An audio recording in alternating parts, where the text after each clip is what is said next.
Okay, it was an honor to be able to give this talk for Tim's 60th birthday celebration. It's about random reversible circuits. So I've been following Tim for, I think, close to 17 years. So currently I follow him on Twitter. And before that, I used to read his blog. And even well before that, I read just, the stuff he wrote on his webpage, like how to prove the fundamental theorem of arithmetic.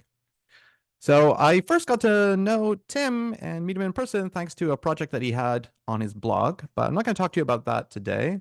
I will talk to you about something else he posted on his blog, though, this thing, which had the rather provocative title, How Not to Prove That P is Not Equal to NP. So if we dive in and take a look at what's in this blog post, we see Tim talk about a 3-bit scrambler and picking a random sequence of 3-bit scramblers and composing them. So let me give you a picture of what he was talking about. Now, instead of a composition of 3-bit scramblers, I like to call this a classical reversible circuit. Or we'll come back to classical later. Let's just call it a reversible circuit. So this is a representation of a permutation on n-bit strings. So it's a rather large permutation. It's permuting 2 to the n objects, the n-bit strings. And how does it work? Well, we have these n horizontal lines, which are called wires. And you think of them as carrying bits, 0 and 1. And each one of these red blobs is called a gate. And you see it acts on 3 wires, 3 different wires. And each such gate implements one permutation on the 3-bit string. So one of 8 factorial possible permutations. And so this first one, G1, might implement this permutation on 3-bit strings. I believe this is the one that cyclically shifts the strings by 1 position to the left. And maybe the second gate might implement this rather simple permutation on 3-bit strings. And so forth and so on. Each of these gates represents a permutation on 3-bit strings. And together, the composition of them gives you a permutation on the n-bit string. So it works sort of in the natural way.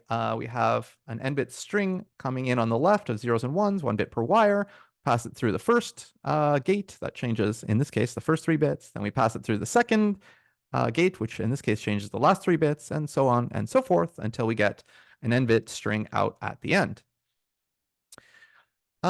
Here's a slightly different picture. This is what I call a local reversible circuit. The adjective local, or nearest neighbor, just means that the gates operate on consecutive wires. This one operates on the first 3. This one operates on, I don't know, the 4th, 5th, and 6th.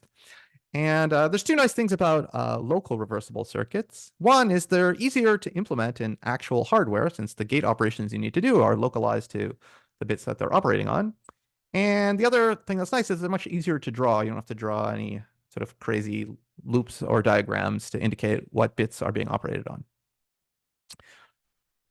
Okay, you might ask, what possible permutations on the n-bit strings can be computed by reversible circuits? And I believe it was Don Combersmith and Edna Grossman who were the first to show that you can essentially compute all permutations in this way.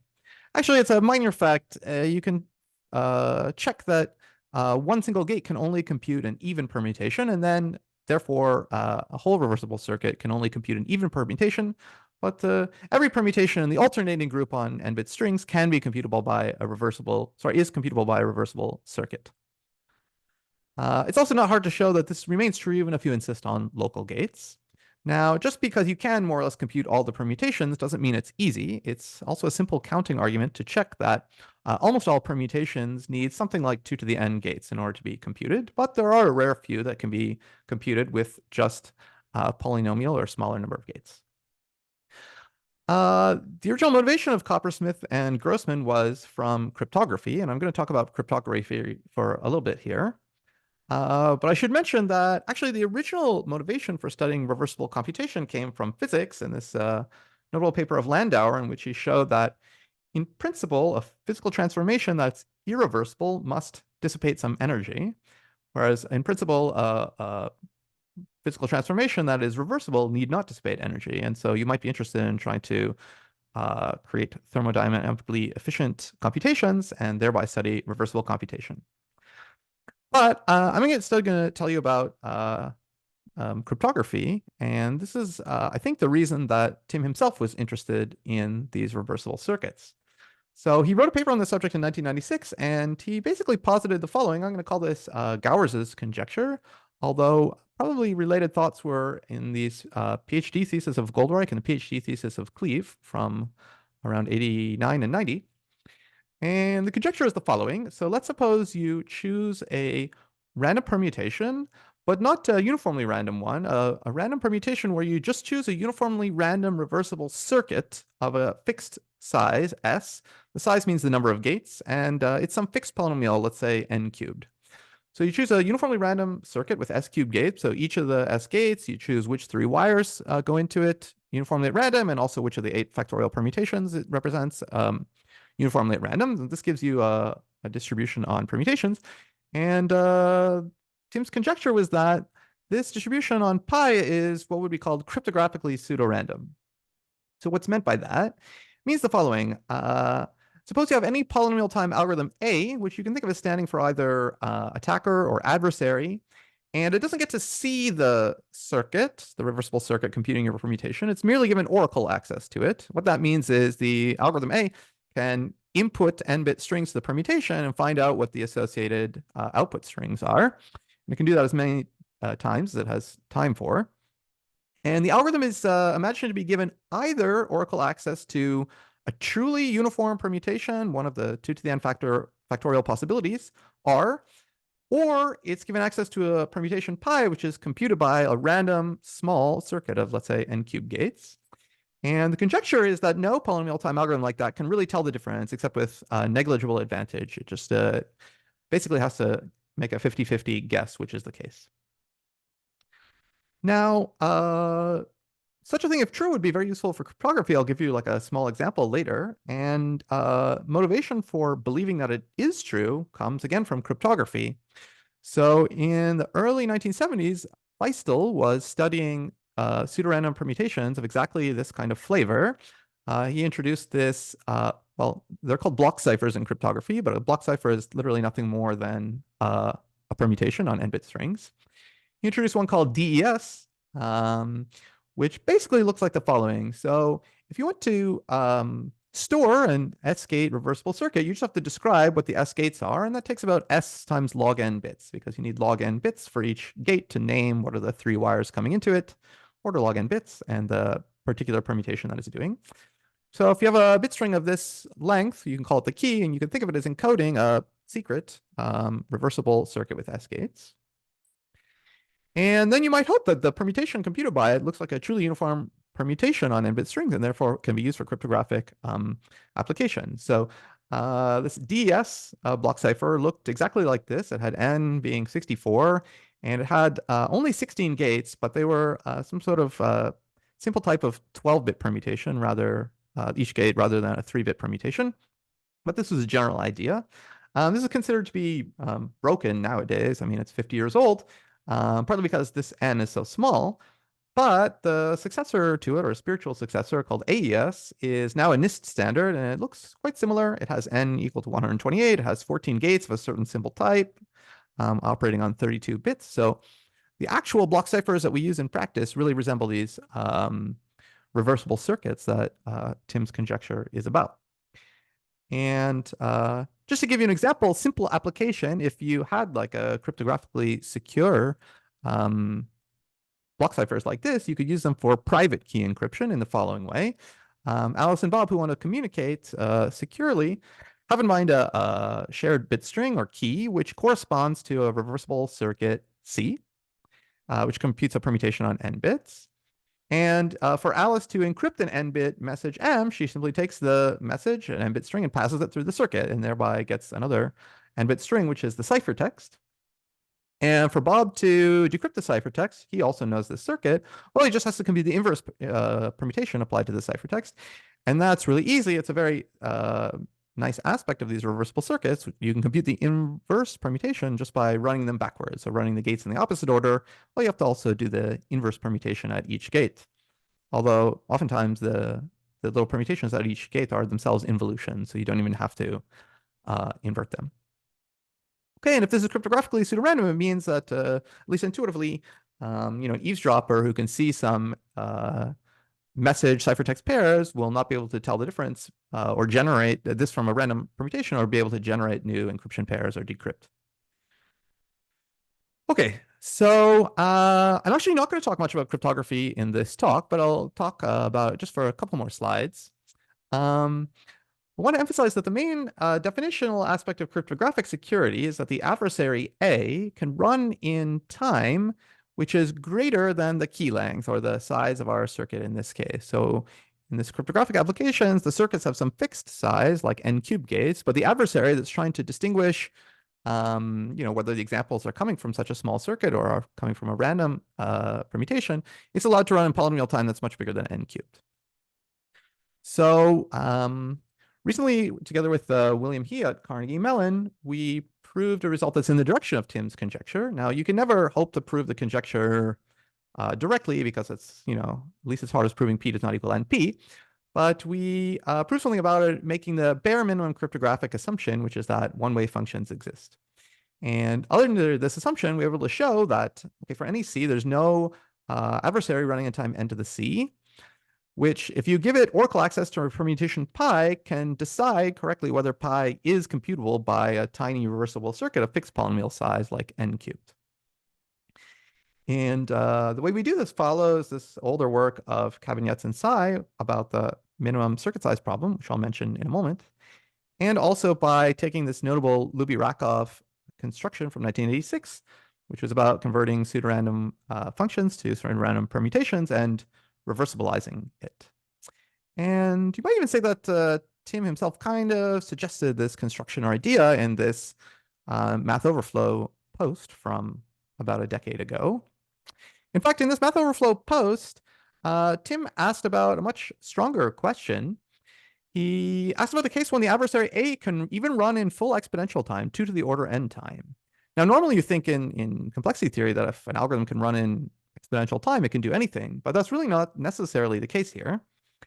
So if you do have 2 to the order n time as an adversary, it does mean that in fact you have enough time to compute to request all the input-output pairs for the entire permutation. So you get to see the whole truth table of a permutation on 2 to the n, the 2 to the n n-bit strings. And with this whole truth table, you can still operate in 2 to the order n time.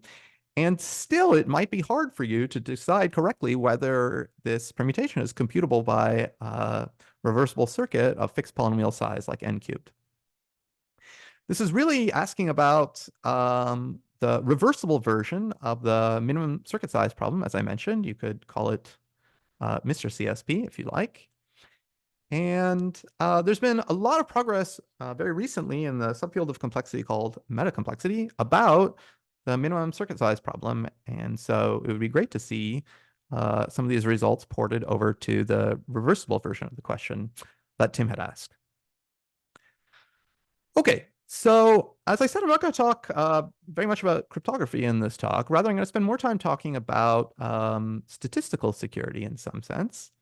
And what is statistical security? Well, it's distinguished from computational or cryptographic security in that you imagine the adversary runs in time much less than the key size or much less than the size of the reversible circuit in question, so that it can only see a small number of input-output pairs from the permutation. We're going to call this number k.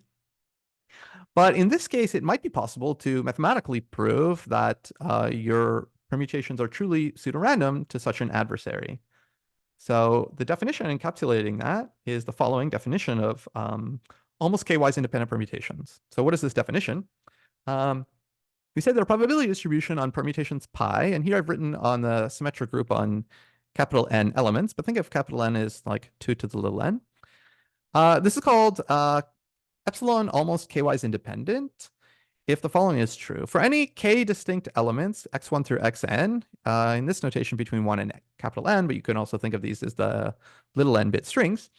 And furthermore, for any k other distinct elements, y1 through yk, the probability when you draw your permutation pi from the distribution that pi maps x1 to y1 and x2 to y2 and so forth up to xk mapping to yk is basically what it would be if pi were a truly random permutation. And if pi were a truly random permutation, this probability would just be this quantity 1 over n times n minus 1 times and so forth, and basically 1 over capital N to the k. That would be the probability of taking x1 through xk into y1 through yk. And the definition requires that this should hold up to some small error epsilon. So this epsilon, in order to not have too many parameters, let's just fix it to be something like polynomial in this quantity. So as I said, these target probabilities are something like 1 over capital N to the K. So let's fix epsilon to be, I don't know, 1 over capital N to a big constant times K. And that's like a nice choice that'll let us simplify parameters. It doesn't make too much sense to want epsilon bigger than this. And on the other hand, once epsilon is this small, it's a good Kwise independent family of permutations. These are also called, by the way, approximate K designs for the symmetric group. Okay, so just a reminder, we'll have this capital N equal to usually the 0, 1 to the little n. And hence this epsilon will be of the form 2 to the minus big O of little n times little k, well, times k. And I'll bring this up just because most of the results about almost Kwise independent permutations, the dependence on epsilon is like logarithmic. And so we'll often see this factor of order nk popping up. Okay, so the main thing that Tim actually proved in this 1996 paper that I mentioned was about statistical security and almost Kwise independence. So in particular, what he showed is if you choose a random reversible n-bit circuit where the number of gates is something like n cubed k cubed up to polylog factors, then indeed this distribution on n-bit permutations is almost Kwise independent. And there's some minor conditions here about divisibility, and also this result only holds if k is at least n cubed. So if k is smaller, you don't get n cubed. I think the least this can be is n to the 7th or something. But the point is that it's polynomial in n and in k. So let me tell you a little bit about how he proves this. So it's kind of an argument about Markov chains or mixing in graphs. So let's let gen denote the set of all permutations of n-bit strings that are computable by a single gate. Okay, so there are exactly this many of them. You have 3 choices for the wires coming in, so that's n times n minus 1 times n minus 2, and then 8 factorial choices for the permutation computed by the gate. Okay, so there's a very small number of permutations, the single gate permutations.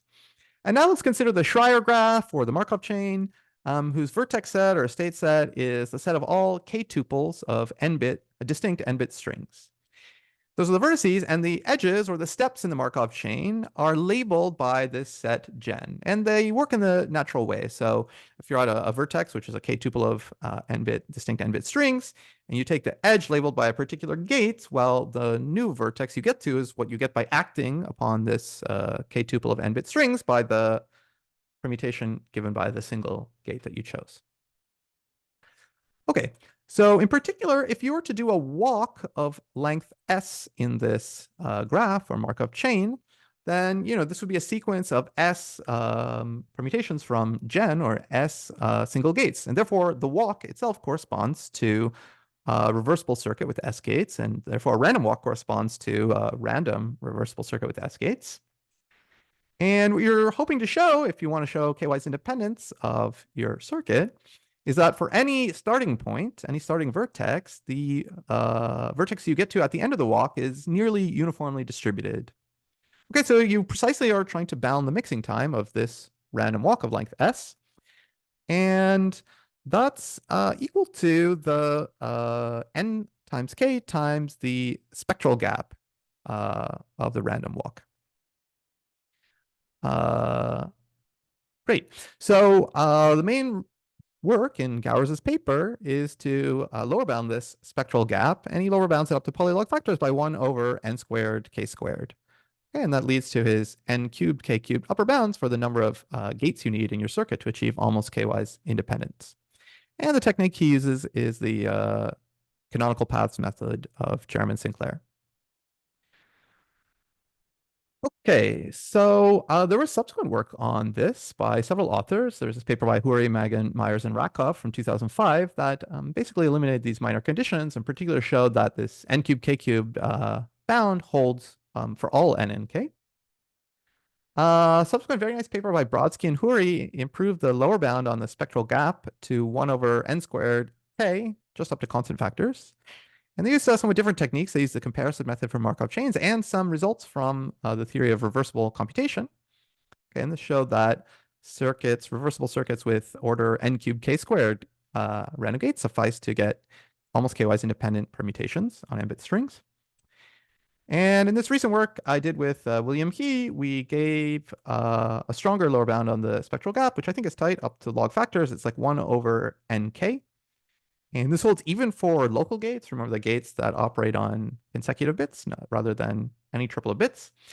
And in particular, it shows that the number of gates you need to achieve almost k-wise independent has a quadratic dependence on n squared times k squared up to polylog k factors. In fact, we got even a slightly stronger result. So this is what a random local circuit might look like from a bird's eye point of view. And if you have n squared gates, then the depth of this circuit could be n squared. But actually, we can improve this. So here's a different kind of gate architecture called brickwork architecture, in which you have a bunch of layers, and each layer has basically n over 3 gates in it, although you might stagger them a little bit, so it's not always the same wires going into each gate.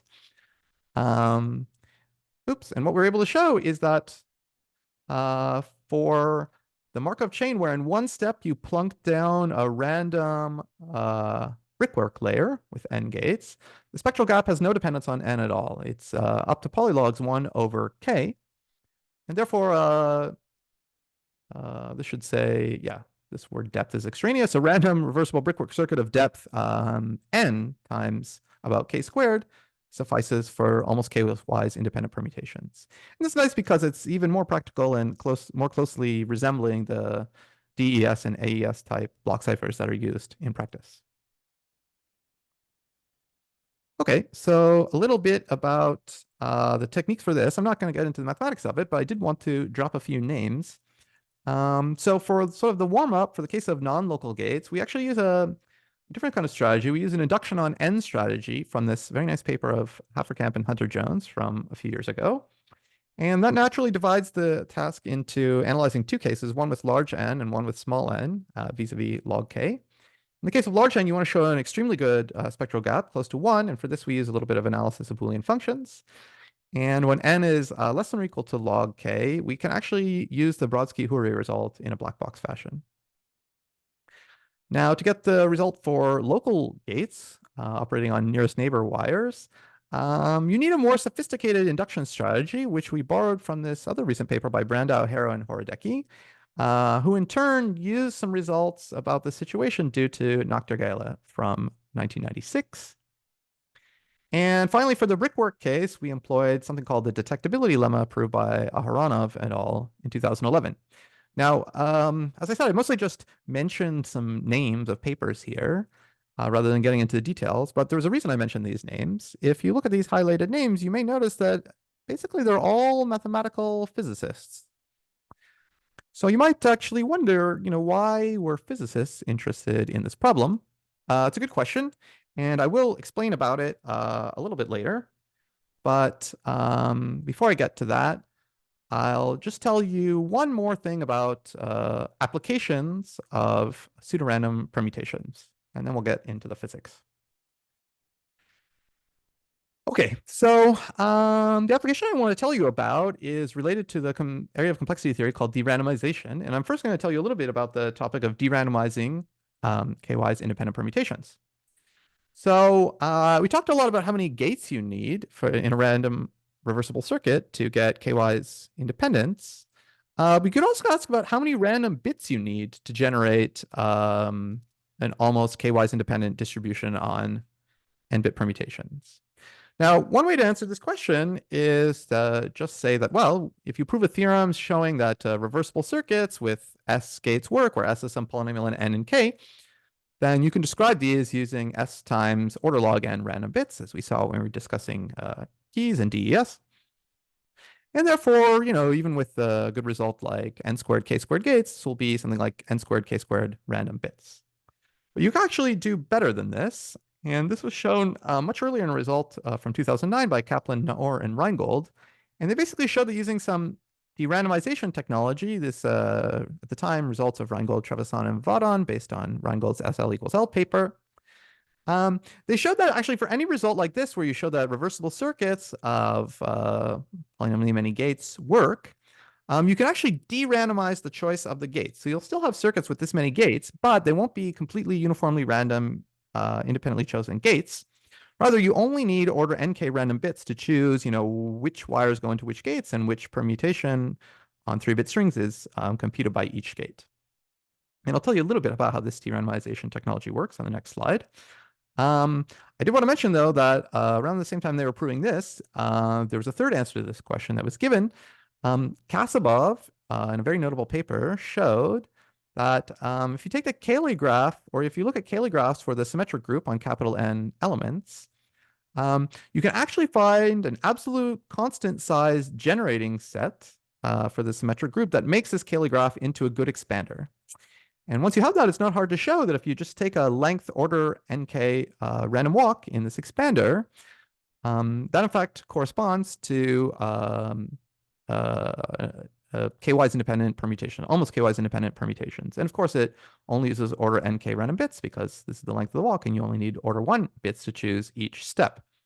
Maybe the one downside with this is it's not so clear what the circuit complexity of the resulting permutation is. Whereas with this method, you have like a nice, simple, reversible circuit that's not too big. So it's a little bit actually on my to-do list to look into Kasabov's paper and figure out exactly, what would be the circuit complexity of computing k-wise independent generators in this way. Okay, but let's go back to this de-randomization technology method, and I'll tell you a tiny bit about how it works. I think the nicest way to do it is using this method called derandomized squaring, introduced by Rosenman and Vaudin in 2005. And I'll just briefly say a little bit about how that works. So let's say in a general setting, you have a Markov chain where there's C choices for each step. And you've managed to show that the second largest eigenvalue for the chain is lambda 2 is at most 1 minus some spectral gap. Well, this makes you happy because what you can then say is if you do 2 steps in the chain, then this second largest eigenvalue is squared. It goes from 1 minus gap to the square of 1 minus gap, and that's basically increases the gap by a factor of 2, which is great. But unfortunately, something else increases by the factor of 2, which is the number of random bits you need to do this 2 steps in the chain. So if each step costs you log base 2c random bits, then doing 2 independent steps takes 2 times as many random bits. And, well, this gives you a non-trivial number of random bits, unfortunately. The idea of de-randomized squaring is to use expander graphs to improve this. So the idea is you take an explicit, excellent, deterministic expander graph on C vertices, and this way the vertices of the expander graph correspond to the choices you can make at each step in your Markov chain. And what you can do is pick now a random edge in the expander graph, and that gives you 2 endpoints, each of which is like a step for your Markov chain, and you just do these 2 steps, the endpoint steps. And this is quite similar to doing 2 completely independent steps in your Markov chain, but there are a couple of differences. One, the associated spectral gap is not quite the same thing as it was before, but it's close. So the lambda 2 for this sort of de-randomized 2-step Markov chain is close to 1 minus gap squared. But so that's good. And what's also good is that the number of random bits you need to execute this is only 1 times log base 2 of C plus a constant. Okay, and so by iterating this idea, to get longer and longer random walks, you can effectively de-randomize your Markov chain random walk and thereby get, in our case, almost in k-wise independent permutations from reversible circuits that are not too large, but in particular use only nk random bits to choose. Once you have these, I can mention one small application of having almost k-wise independent permutations that's outside of cryptography. So it's an application to de-randomization itself. So here's the application. Now that we're good at picking k-wise independent permutations using few random bits, let's pick 3 of them independently.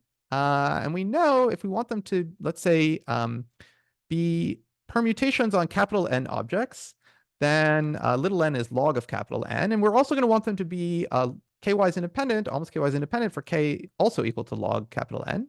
And therefore, we can get like almost order log n-wise independent permutation matrices that are capital N by capital N using order log squared n truly random bits. So we'll do that, and we'll choose 3 such permutations. Now, let M be the adjacency matrix of a fixed perfect matching on n vertices. So just the one that matches vertex 1 to 2, and 3 to 4, and 5 to 6, and so forth. And let's conjugate it by our three pseudorandom permutations and add the results up. It's like superimposing the resulting perfect matchings. And the resulting matrix A is the adjacency matrix of what you might call a pseudorandom three-regular graph.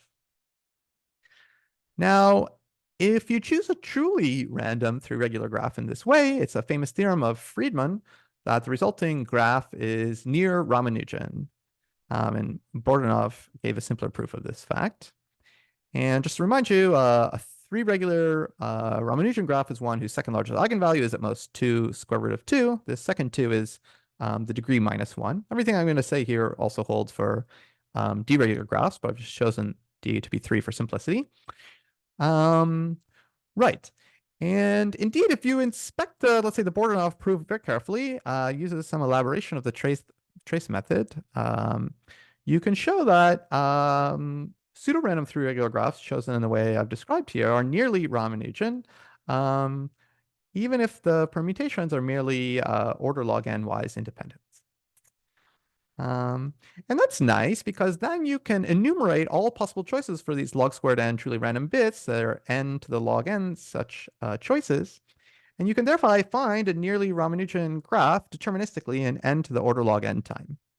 Now that's okay, but it's still not what you would really shoot for. To get truly like explicit near Ramanujan graphs, you would like to do this in polynomial time, and this is possible. So this is from some paper I wrote with Sidhanth Mohanty and Pedro Paredes. We showed how to improve this to polynomial time in capital N with some more ideas. So this is an application of pseudorandom permutations outside of cryptography, but I want to bring it up just actually for this sort of amusing aspect of it. You see, when I was talking about derandomized squaring, I explained how you can get these pseudorandom permutations that use few truly random bits using derandomized squaring, which in turn uses excellent explicit expander graphs as a component. And then an application of that is to get excellent explicit expander graphs. It's not circular, luckily, but I just thought it was funny that this is how the application works. Okay, so that's it for applications. Now I want to go back to this slide that mentioned physicists and tell you why people interested in mathematical physics are interested in problems related to what we've been talking about. So let's go back to our picture of reversible circuits. Here I just have 4 gates for simplicity. And we have these 3-bit gates that compute permutations on 3-bit strings. You string them together, you get a permutation on n-bit strings. And let's look at these gates again. So let's take this first gate. I drew the permutation before like this, but now let's write it as a permutation matrix where you order the 8 3-bit strings in a natural way. So now you can see that each gate corresponds to an 8x8 permutation matrix. And we can, write the permutation matrix for each gate rather than the other format. And just imagine I'd also done this for gates 3 and 4. Now, if you think about it, putting these gates together in this order gives you a permutation on n-bit strings, and it looks like maybe there's like a bit of a type checking problem here. And let me explain how this works in more detail.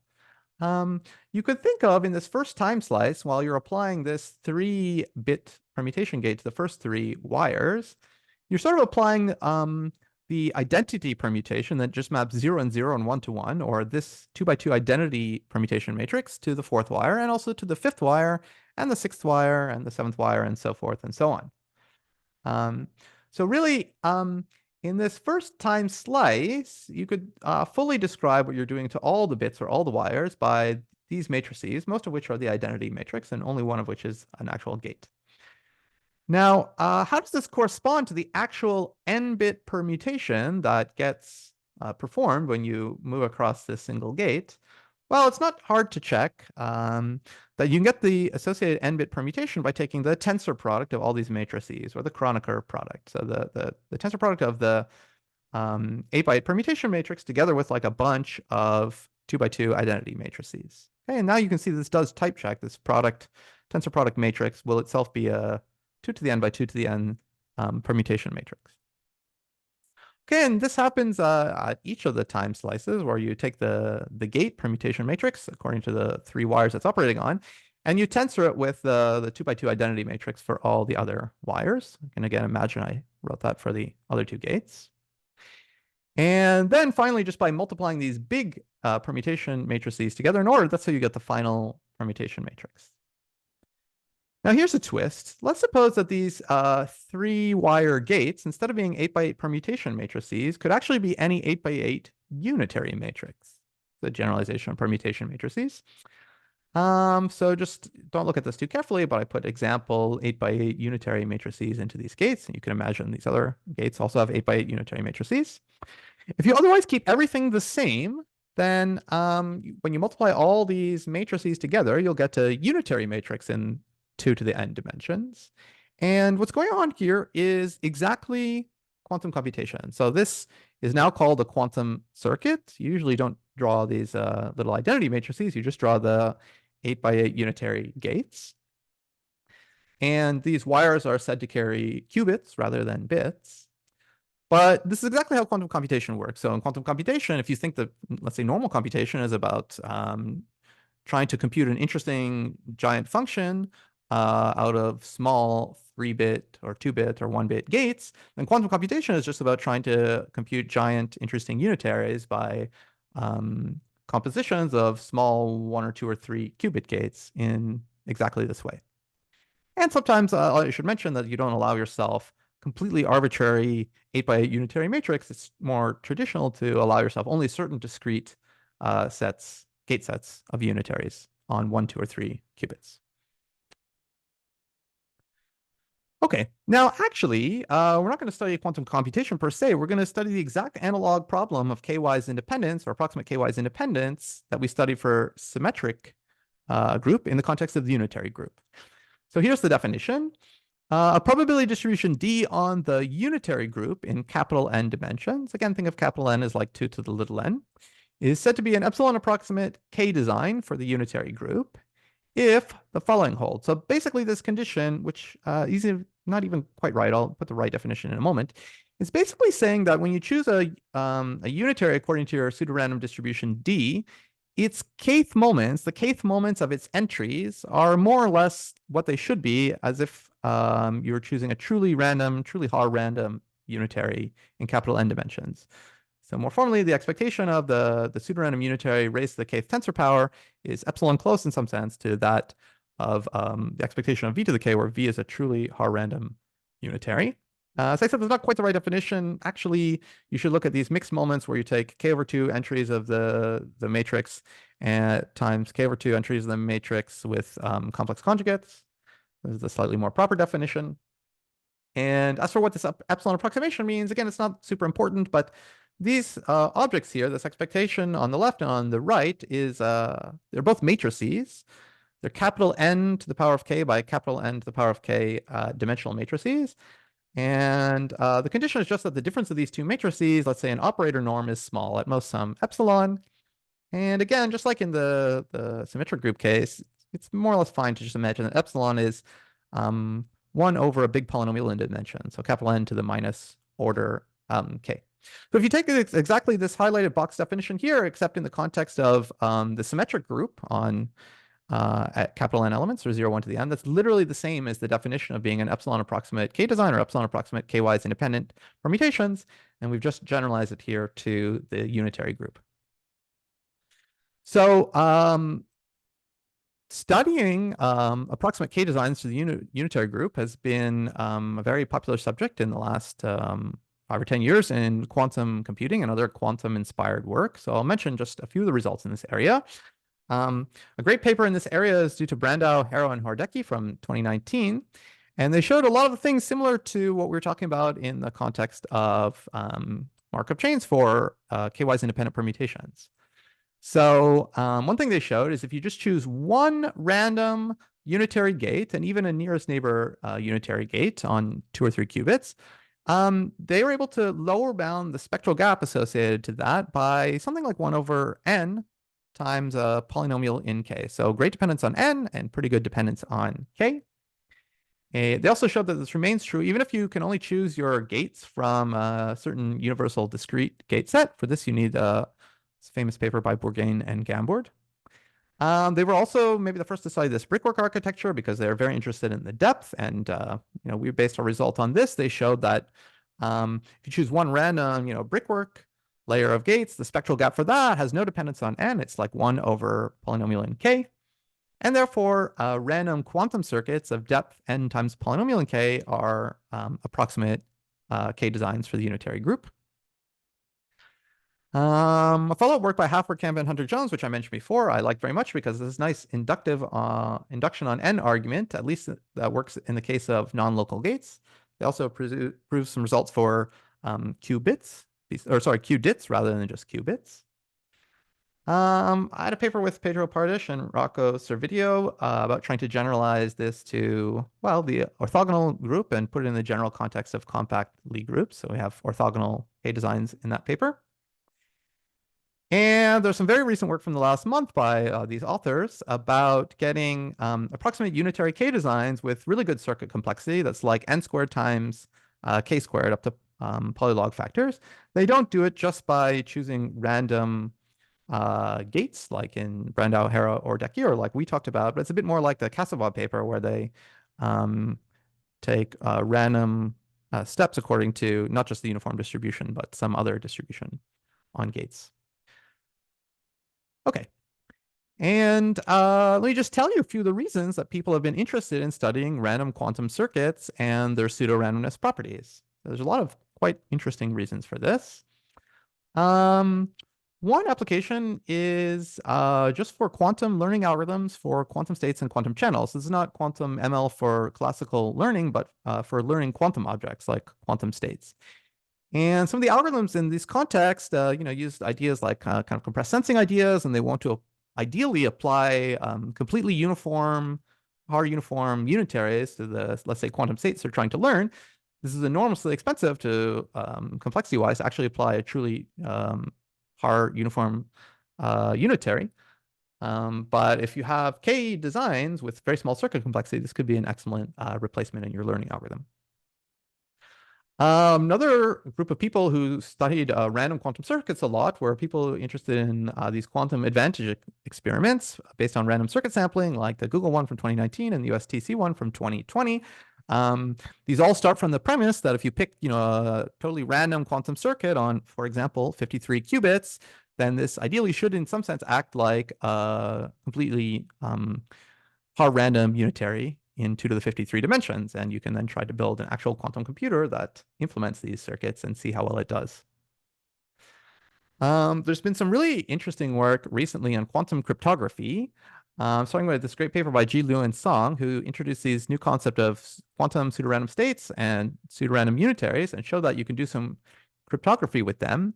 And what makes it perhaps particularly interesting is work of Kretschmer that showed that there is a world, an oracle world, in which one-way functions do not exist, and therefore basically all of classical cryptography is impossible. Yet these quantum cryptographic notions of, for example, pseudorandom states do exist, and therefore it's only by virtue of quantum that you can do cryptography in these oracle worlds. So that's extremely interesting.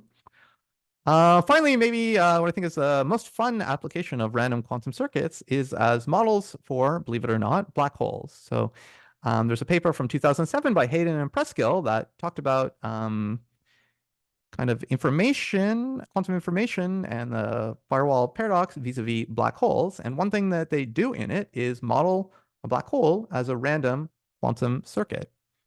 In fact, connecting back to the earlier part of the talk, if you look at the very beginning of their paper in section 2, they start out by saying, in fact, let's look at a model for black holes that involves just random permutation. So see here, it says, let us adopt a highly unrealistic classical model of a black hole. And this model is one of a random permutation on n-bit strings. And one reason they call it highly unrealistic is simply because to implement, a uniformly random permutation on n-bit strings would be physically infeasible. But if you read a little bit further, they go on to imagine that, well, for physical reasons, we could imagine that the dynamics of the black hole are actually realized by random reversible circuits, random reversible classical circuits composed from local logic gates. This is a fun application of studying these random reversible circuits. It's a little bit like you're studying models for black holes. Okay, I'm almost done wrapping up this talk. I did want to mention some open problems and connect a little bit back to Tim. So one open problem that you can think about is to prove hardness of the minimum reversible circuit size problem under a standard cryptographic assumption. So we have this for the regular minimum circuit size problem, and it'd be cool to extend that to the setting of reversible classical circuits. On the other hand, we know these funny results in complexity theory, like although we believe this MCSP is hard, maybe it's going to be a challenge to prove that it's NP hard. So you might try to prove hardness of proving NP hardness of the minimum reversible circuit size problem. Another very cool direction, I think, is related to this quantum cryptography that I mentioned earlier. So I think this theory of cryptography from quantum cryptographic objects like pseudorandom states and pseudorandom unitaries is really exciting. It'd be great to develop the theory of this. And there have been several papers come out just in the last 6 months connected to the Markov chains arising for random quantum circuits of the type we talked about in this talk. I'd like to just mention one more open problem. And I was thinking about this while I was preparing this talk. I was actually able to travel to the UK to be at Tim's birthday conference in person because I had recently traveled for a workshop in the beautiful country of Barbados. I just got back a day or two ago. And, Barbados puts me in mind of two things. So one thing it puts me in mind of is Tim Gowers. So in 2018, Tim gave a week-long series of lectures in Barbados at Bel Air's Research Institute on arithmetic combinatorics, and I was lucky enough to attend. It was really fabulous. This is the second time I sort of met Tim in person. I also got to meet several of his family members. So this is a really nice time. I was unable to dredge up from my phone actual photos of Tim in Barbados. He really was there. So you should just imagine that I was able to Photoshop these pictures together. This on the left is the setting in Barbados. This on the right is, of course, Tim. There's another case where you should Photoshop it in your mind together. So this is the scene of the lectures in Barbados with this fabulously wonderful blackboard. And here's a picture of Tim lecturing in front of a blackboard. So imagine you put these together. So yeah, being in Barbados makes me think about these lectures Tim had and meeting him there. The other thing that I think of when I think about Barbados is, of course, the beautiful weather and beautiful scenery. It's kind of like always summer in Barbados. The sky is always blue. It's 30 degrees Celsius every day. There's beautiful scenery. You can watch some cricket. So yeah, when I was there, I was thinking about the talk and putting these two topics together, Tim Gowers and summariness. I was further put in mind of this blog post that Tim had from about a decade ago called What I Did in My Summer Holidays. And he posted this just after these posts that I mentioned at the beginning of the talk related to random reversible circuits. And you see what he did do in his summer holidays was think about the P versus NP problem. And this is, I think, maybe the real reason he got interested in these random reversible circuits. So as I said, I couldn't be to the UK in person for the conference, but it would be great to meet Tim again in person. And of course, it'd probably be nicest if we were able to meet again in the beautiful location of Barbados. That'd be nice. And I bring this up just because I'm a little bit hopeful. You see, if you're in Barbados, it's kind of like every day is summer holidays. And so if Tim had this point of view in mind, then he might get back to a very interesting open problem.